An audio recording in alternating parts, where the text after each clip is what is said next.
हरे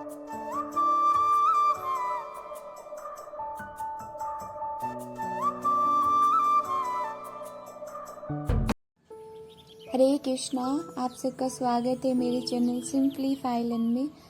और आज हम जानेंगे कि mystery of Jagannath Puri temple. Jagannath Puri temple के बारे में हम सब लोगों ने सुना है, वहाँ के प्रसादम के बारे में सुना है, भगवान जगन्नाथ के बारे में सुना है। पर आज मैं आपको कुछ इनकी हिस्ट्री बताऊंगी कि इसके पीछे एक्चुअल हिस्ट्री क्या है।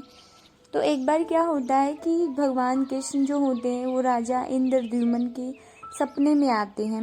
और जब वो उनके सपने में आते हैं तो उनसे कहते हैं कि पुरी के जो वो दरिया किनारे एक पेड़, आपको पेड़ का तना मिलेगा, वहाँ से आपको क्या करना है, उस तने को लेना है और मेरी मूर्ति बनवानी है उस तने से ही। इसलिए आप जानते हैं कि जो जगन्नाथपुरी जो है, वहाँ का जो मंदिर है, वहाँ पे भगवान जो है वो मूर्ति के नहीं बल्कि किसके स्थापित है, लकड़ी के।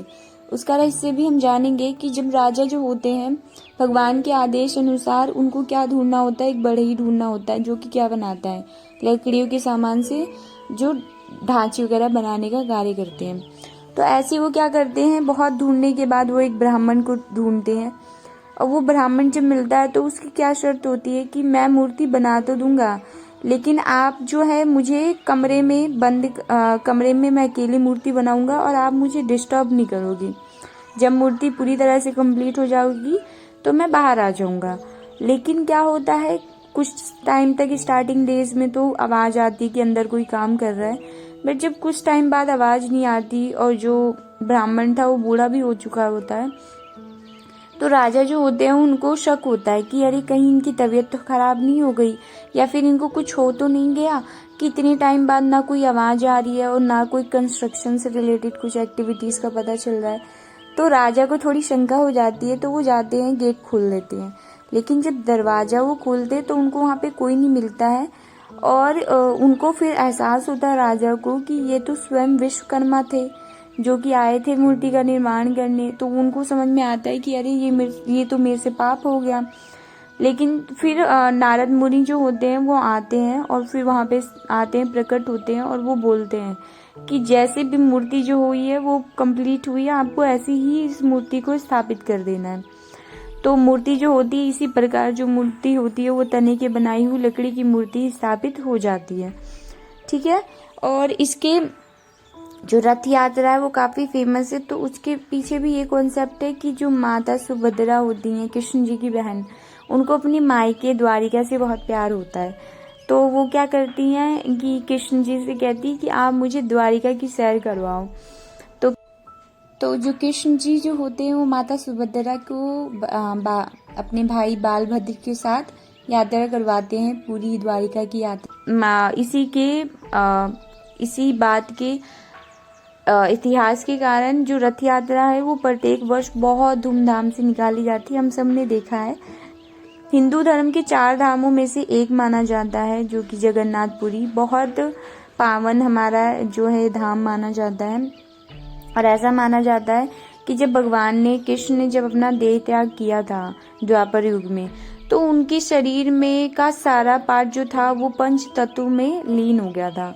लेकिन जो उनकी बॉडी में का जो उनका हार्ट था, जो उनका हृदय था, वो यहीं पे रह गया था। कहाँ पे? जगन्नाथपुरी में। और ऐसा माना जाता है कि जो लकड़ी की प्रतिमा होती है उसी में है वो। तो और ऐसा माना जाता है कि वो दिल धड़कता भी है। और दूसरा फैक्ट अगर हम देखें तो वो ये माना जाता है कि जो झंडा होता है यहाँ का, जो कि काफी ऊंचाई पे जो है उसको रखा जाता है, वो काफी ऊंचाई पे उसको लगाया जाता है। लेकिन उसके पीछे कॉन्सेप्ट ये है कि जब झंडे को लगाया जाता है तो नॉर्मली हम क्या होते हैं, हमें कहीं चढ़ना होता है तो हम सीधी दिशा में चल के जाते हैं, पर उस झंडे को लगाने के लिए जो पंडित लोग, वहाँ के आचार्य लोग होते हैं जो कि ये कार्य को करते हैं, वो उल्टी दिशा में चल के तब जाते हैं, तब उस झंडे को लगाते हैं। और ऐसा माना जाता है कि यदि एक बार झंडा नहीं लगाया गया तो क्या होगा, मंदिर को बंद कर दिया जाएगा 18 वर्षों के लिए। तो इसलिए इस झंडे को लगाना बहुत आवश्यक होता है। दूसरा ये माना जाता है कि अनादर अगर हम फैक्ट की बात करें कि मंदिर की कोई परछाई नहीं है। आप देखोगे हर एक चीज की परछाई होती है, पर आप इस मंदिर को कहीं से भी देखोगे तो इस मंदिर की कोई परछाई नहीं है, इतना विशाल मंदिर होने के बाद भी। तो ये भगवान की, कृष्ण की कृपा है जो कि इस मंदिर को इतना अनोखा, इतना खास बना के रखती है। और एक और फैक्ट जो कि मैंने सुना था वो ये था कि जो मंदिर है, वो मंदिर में जो सुदर्शन चक्र है, आप इसको कहीं से भी देखो, इसकी हाइट जो है वो बहुत ज़्यादा है। इसकी हाइट जो है वो 20 फुट के करीब है इसकी हाइट। और आप अगर इसको कहीं से भी देखोगे तो आपको ऐसा सामने से ऐसा प्रतीत होगा कि ये मेरे साइड ही है सुदर्शन चक्र। जो आप कहीं से भी इसको देखोगे तो उल्टा दिखना चाहिए, लेकिन आप इसको कहीं से भी देखोगे तो आपको ऐसा प्रतीत होगा कि जो चक्र का मुख है वो तो मेरे साइड है, जैसे भगवान का मुख हमारे साइड होता है। तो और एक और फैक्ट है कि जो झंडा होता है, नॉर्मली हम देखते हैं कि जब हवा चलती है तो उसी दिशा में हमारा जो कोई भी चीज़ अगर लगी हुई, झंडे अगर आपके घर में लगे हैं या फिर आपने कहीं पे भी देखा होगा तो आपने देखा होगा उसी दिशा में उड़ती हैं। पर ये जो मंदिर है विशाल होने के साथ, रहस्यमय होने के साथ, इसके साथ कुछ खास चीज़ें भी जुड़ी हुई हैं। जो झंडा होता है वो उल्टी दिशा में जो होता है वो उड़ता है, और मंदिर के ऊपर से आज तक कभी भी किसी भी पक्षी को, किसी भी एरोप्लेन वगैरह, इन सारी चीज़ों को उड़ते हुए नहीं देखा गया है। नॉर्मली जो पक्षी वगैरह होते हैं मंदिरों की चोटी पे। और अगर एक और फैक्ट हम जाने तो वो है भगवान चैतन्य महाप्रभु के बारे में, जो कृष्णा और राधा रानी के स्वरूप माने जाते हैं। उनका जो अपीयरेंस जो था वो 15वीं सेंचुरी में था, और इसी में माना जाता है कि 15वीं शताब्दी में जब वो आए तो वो जगन्नाथ की महिमा, उनके मंदिर, उनके प्रसादम को उसके बारे में सुन के भगवान को इच्छा हुई कि मुझे मंदिर में जाना चाहिए, और तो इसलिए उन्होंने अपने जीवन की बहुत विशेष वर्षों को यहाँ पे बिताया है। और अगर एक और फैक्ट हम देखें तो ये यहाँ के प्रसादम के बारे में है कि यहाँ का जो प्रसादम है वो अगर प्राचीनतम रूप से ही बनाया जाता है, और ये प्रसादम इसलिए इतना ज़्यादा स्वादिष्ट होता है क्योंकि भगवान जगन्नाथपुरी का है। ऐसा माना जाता है कि 7 मटकियों को एक साथ रखा जाता है, लेकिन जो नीचे वाली मटकी होती है जिसमें सबसे ज़्यादा आंच लगती है, सबसे ज़्यादा फ्लेम उसमें लगता है, उसमें प्रसादम ना हो के सबसे ऊपर वाली मटकी जो कि 7वीं मटकी होती है उसमें सबसे पहले प्रसादम होता है। तो ये भगवान की असीम कृपा है। 500 रसोइयाँ मिलके इस प्रसादम को प्राचीनतम रूप से बनाते हैं। प्रसादम जब बनता है तो प्रसादम जब डिस्ट्रीब्यूट होता है तो आज तक कभी भी इस प्रसादम में कोई कमी नहीं आई है कि प्रसादम कम पड़ गया हो, ना ही कभी प्रसादम वेस्ट हुआ है।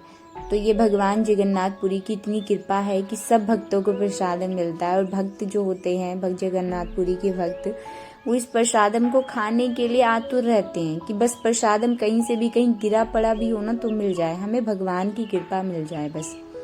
तो ऐसे हैं हमारे जगन्नाथपुरी जी महाराज, जो कि सबके लिए बहुत प्यारे हैं और अपने भक्तों से बहुत प्यार करते हैं।